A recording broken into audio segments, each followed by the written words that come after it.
We now have evidence that Nod is weaponizing Tiberium, which makes this next target even more critical. The port of Alexandria is Nod's primary pipeline to the rest of the world. We need you to take out this facility and cut off that pipeline ASAP. The good news is, with our supply lines up and running, we're able to send you the most powerful vehicles we have, mammoth tanks. Dare I say, this mission might actually be fun.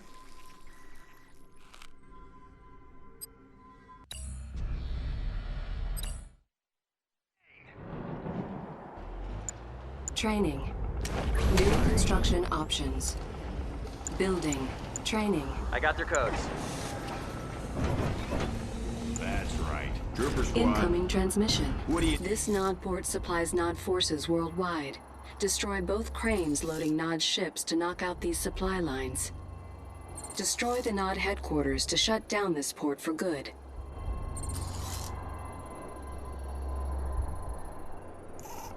Welcome back, Commander. Tank is GDI's most advanced mobile armor. Its resilience and firepower are unmatched.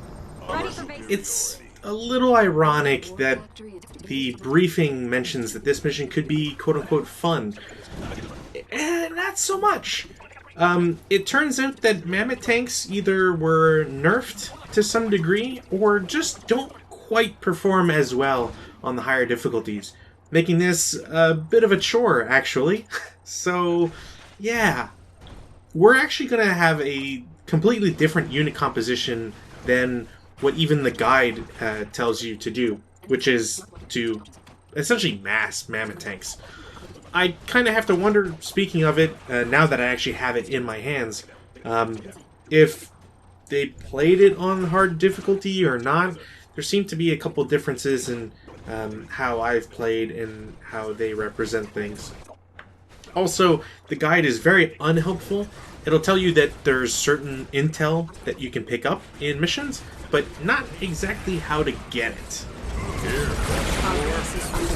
We got this hand. So as a consequence of relying on mammoth tanks a couple of tries, I've changed to a completely different unit composition.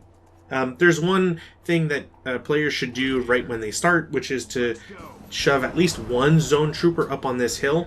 For some reason, Nod AI really wants to target them as much as possible.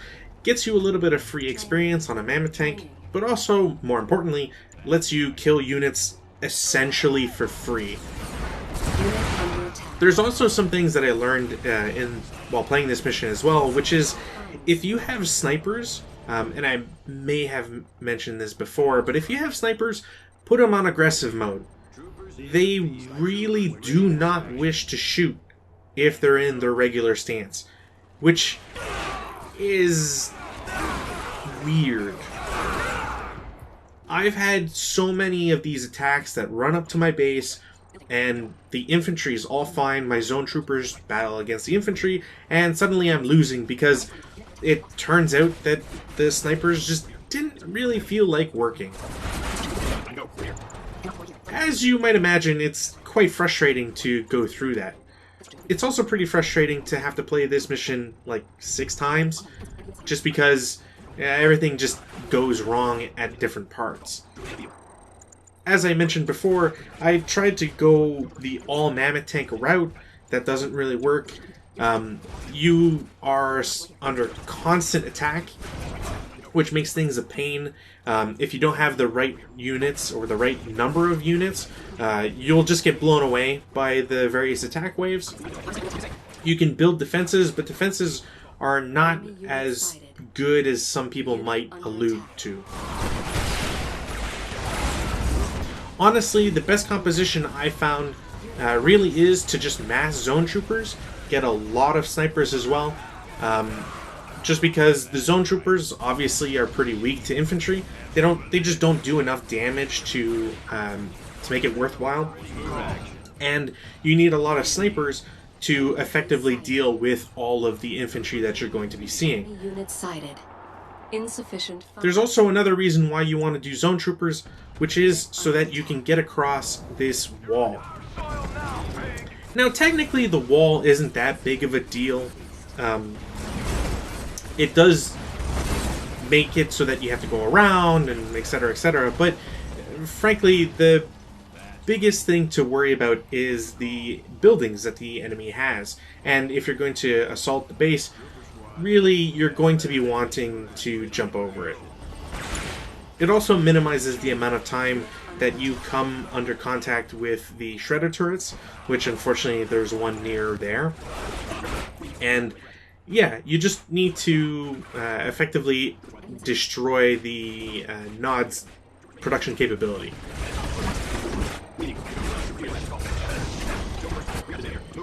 I actually got really lucky in that a lot of the tanks, like there was a lot of Scorpion tanks there, they weren't upgraded at the time. I think they had just finished their upgrade, and they just started targeting a lot of my snipers, which means they do little to no damage. And again, the zone troopers can come in and just kind of take advantage of the situation.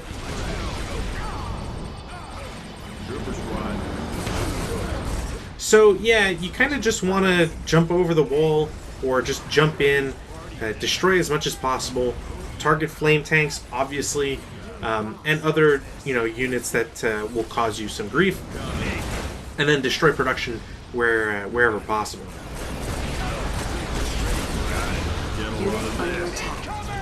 I know that you can see the construction yard in the top right, but I don't actually remember if they rebuild buildings. There's not much in the way of Tiberium on this map either. I think they might have a very tiny field in the top, in the right, where we can see the refinery. But frankly speaking, just go in and start destroying production. That's really what will stop Nod. It's kind of a reminder of an earlier GDI mission.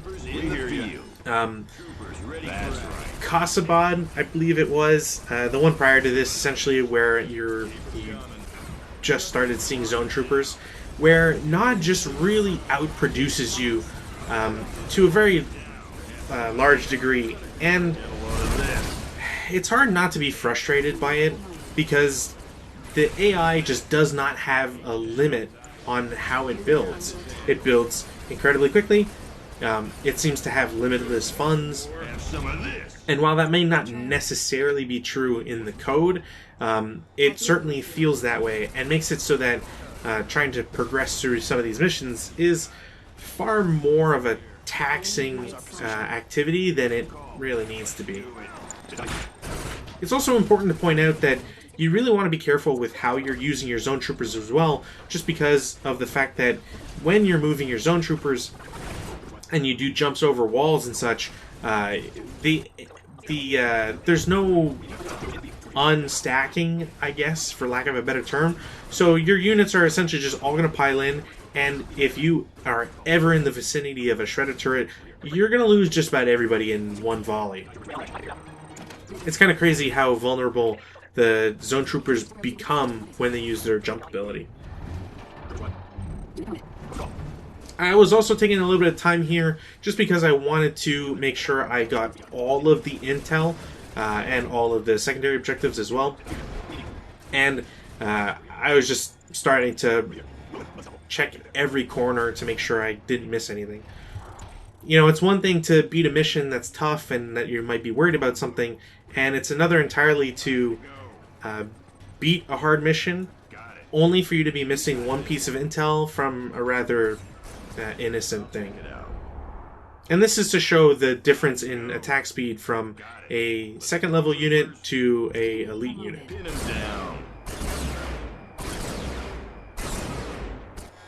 I don't know the exact number, I'd have to check the wiki again or whatnot, but it's about, I would say, if not half as faster, like 50%, it's probably double, twice as fast, which I also don't, I'm pretty sure that's just across all units, but in either case, once you start getting your incredibly veteran units, yeah, it's just really strong. What's the call?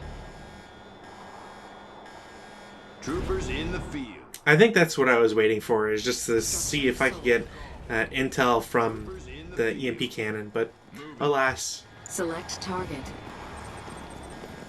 Approaching drop zone. Trooper squad. Objective complete. I also was hoping I could get the drop to come in, but Mission that was a little too fast.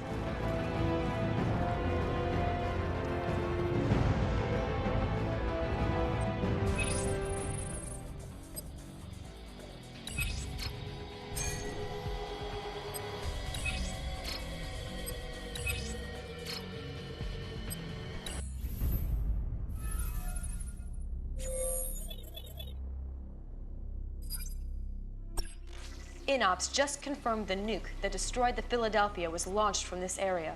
With Nod on the run and nothing to lose, it's likely they'll launch their full nuclear arsenal. Obviously, we can't let that happen. Take out the silo and the facility that controls it, Commander. This one is payback for all those who died on the Philadelphia.